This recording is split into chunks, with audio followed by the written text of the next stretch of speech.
You might be wondering now how to get help during the debug session. What if I face a statement that is new to me and the developer is not available to help? Well, during the first debugging sessions, it might be very useful to you to have another SAP session with the ABAP editor displaying the program you are debugging.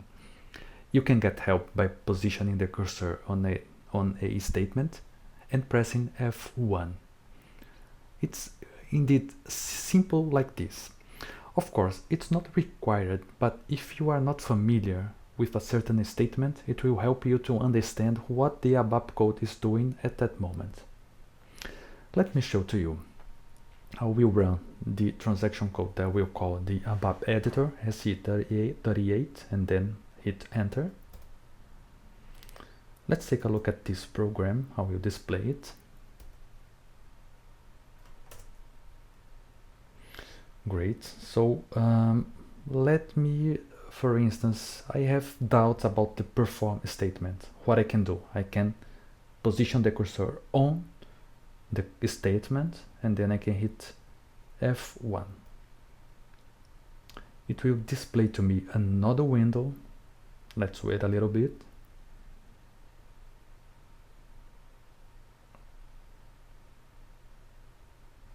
Oh, great. So it displays to me another window with the possible variants of this command.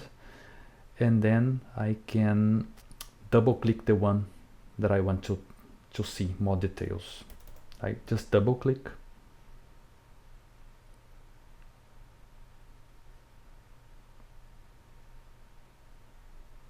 It takes a while, but okay, great. Now I have all the details that I need to know about this specific statement.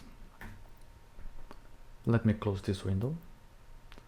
Let me briefly talk to you about navigation. So from the ABAP editor SE38, you can also navigate to the definition of variables, work areas, or internal table, or even database tables, and see how exactly they are defined and possibly where the values are coming from.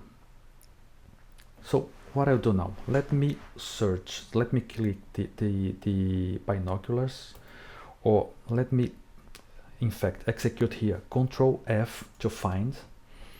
Let me take a look at this, the definition of this variable.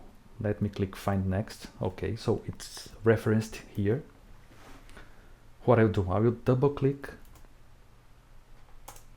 and it will take me to its definition. But see, its definition in fact doesn't tell me that much. So I will double click this one again, YT underscore trends under dash CTNM.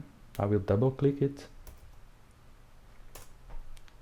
And then, okay, so I have another reference. CTNM is like DD, GD underscore caplet. I will double click this one again. Now things start making sense. So this variable,